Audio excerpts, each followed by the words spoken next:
Assalamualaikum warahmatullahi wabarakatuh. Hamdan wa syukran lillah amma ba'du.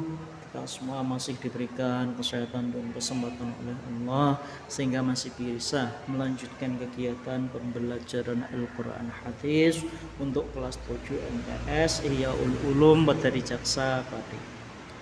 Dan pada pertemuan kali ini kita telah memasuki semester 2 atau semester genap. Jadi saya harapkan untuk anak-anak kali ini masih tetap bersemangat untuk mengikuti pembelajaran Al-Quran Hadis.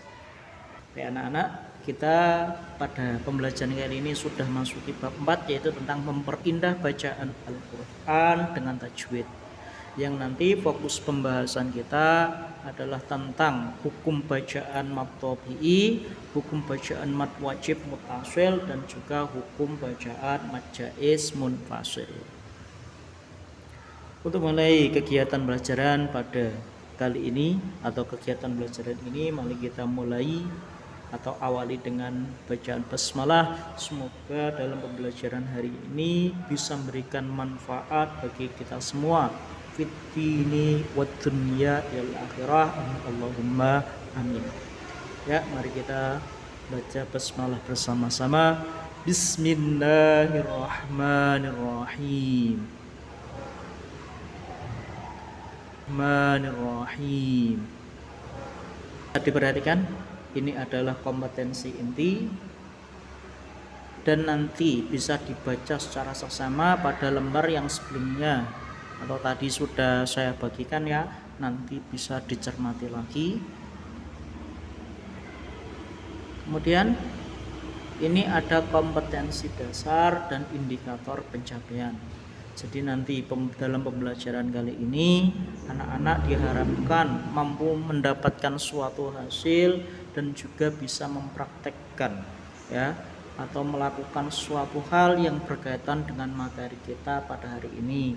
Nah, karena materi kita fokusnya hari ini untuk bacaan mad, ya nanti yang saya harapkan ya anak-anak ini bisa mengamalkan ya, pertama bisa memahami apa itu mad, kemudian bisa membedakan mana yang huruf mad atau terkena hukum bacaan mad dan juga tidak, dan kemudian bagaimana cara membacanya, dan selanjutnya anak-anak mau atau mampu mengamalkan dalam kegiatan membaca Al-Quran sehari-hari.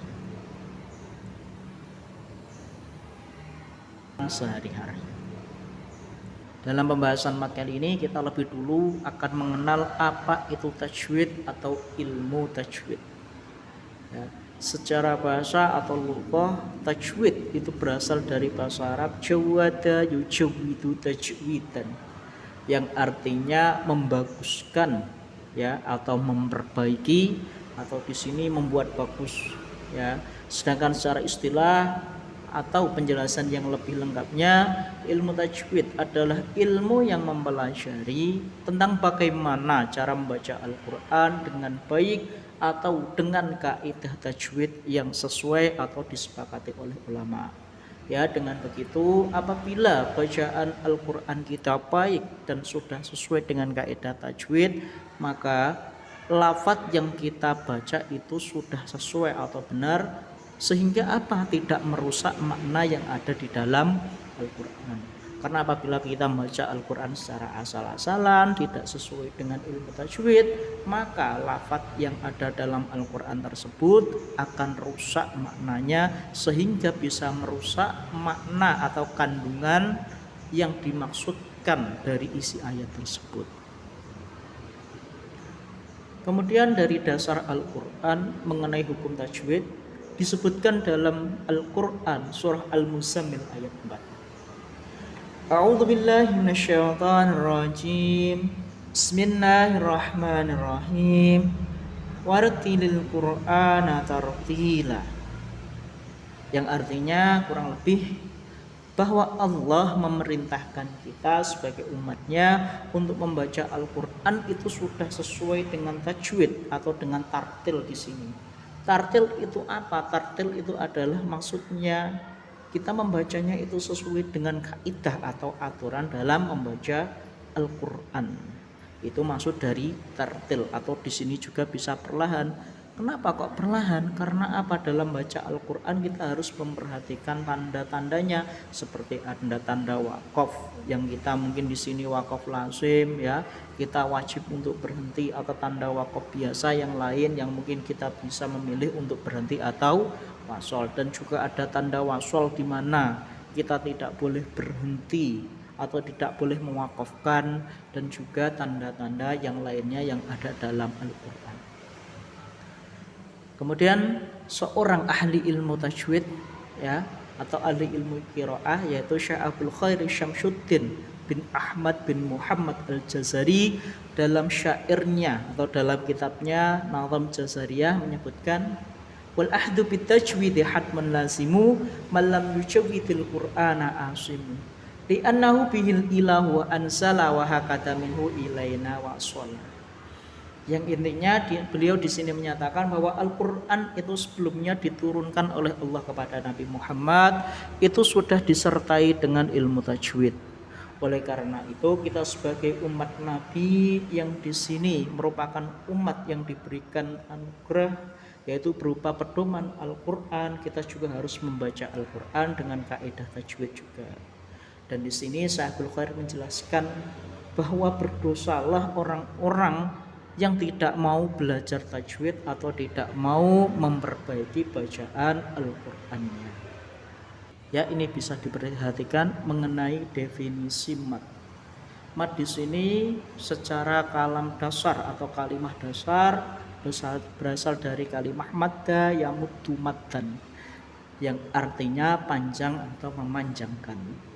Sedangkan menurut istilah, mad adalah memanjangkan suatu bacaan huruf yang dikenai atau dia termasuk dalam hukum bacaan mad tersebut.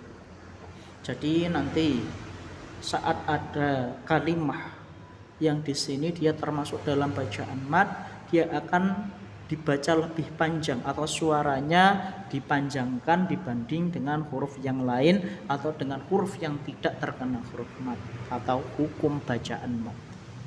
Selanjutnya adalah pembagian mad. Secara umum mad ini dibagi menjadi dua ya, yaitu ada mad asli atau mad tabi'i dan juga mad far'i.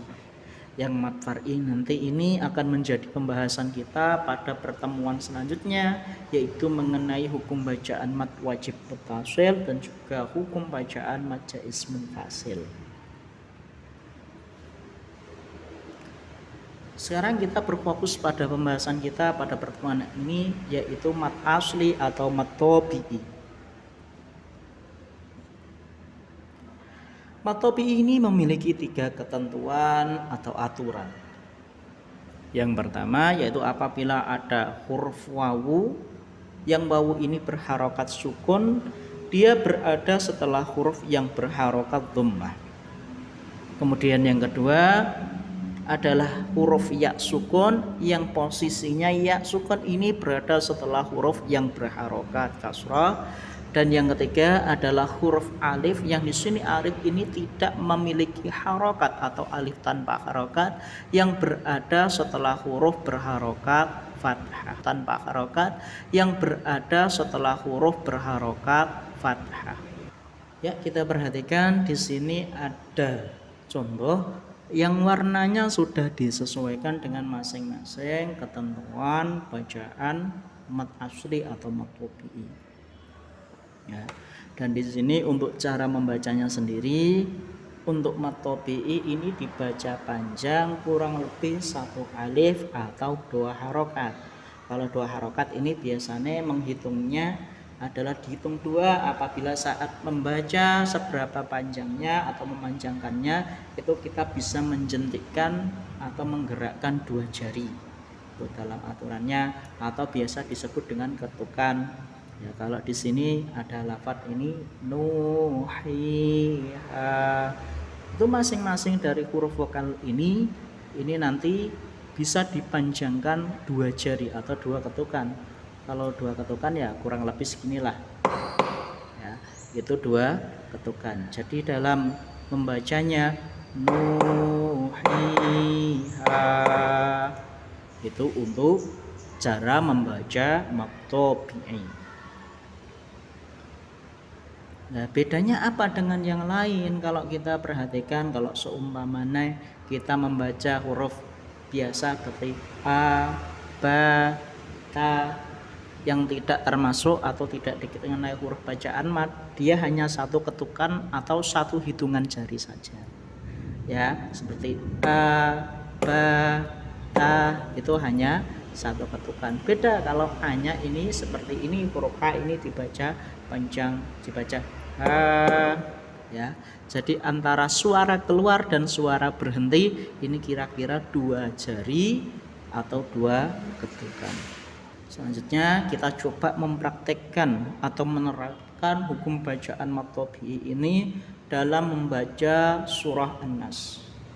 Bisa diperhatikan pada layar ini ada beberapa huruf ya dalam ayat yang di situ merupakan atau dikenai hukum bacaan mad tabi'i sudah saya beri tanda dengan tinta merah. Ya, jadi pada saat membaca huruf yang bertinta merah ini itu nanti dikenai hukum atau dikenai panjang sebanyak 2 ketukan atau 2 jari. Coba nanti bisa sambil mempraktekkan sama-sama saat membaca huruf yang dikenai hukum mad tabi'i ini, jarinya keduanya dijentikkan secara bergantian ya. Jari pertama kemudian jari yang kedua ya. Itu untuk sebagai pengukur atau parameter.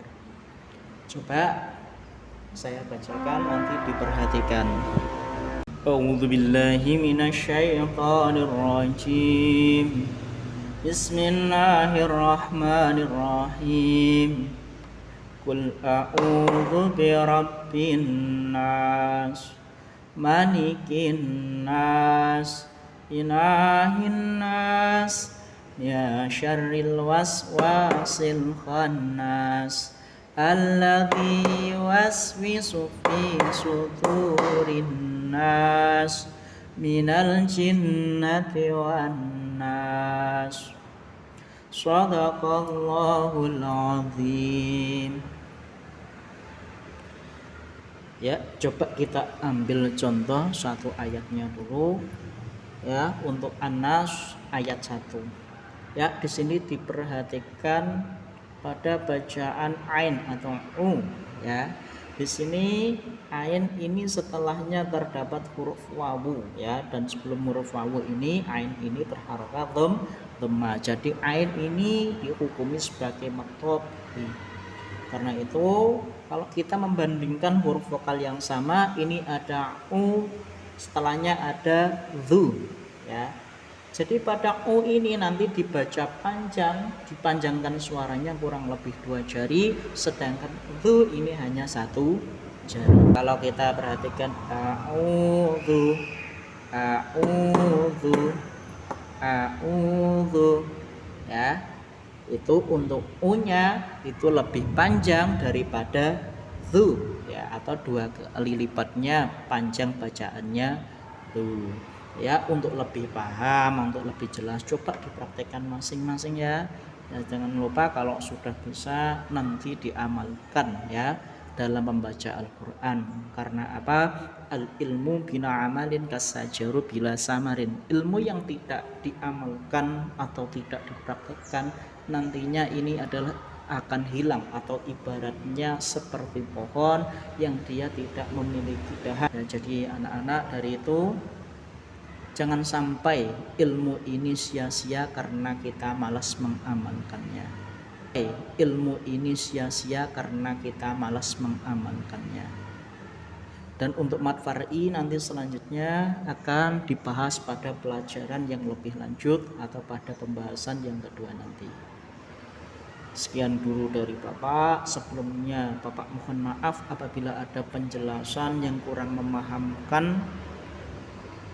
Dan juga nanti apabila ada yang masih perlu ditanyakan, silahkan nanti bisa menyampaikan pesan atau menuliskannya pada kolom komentar.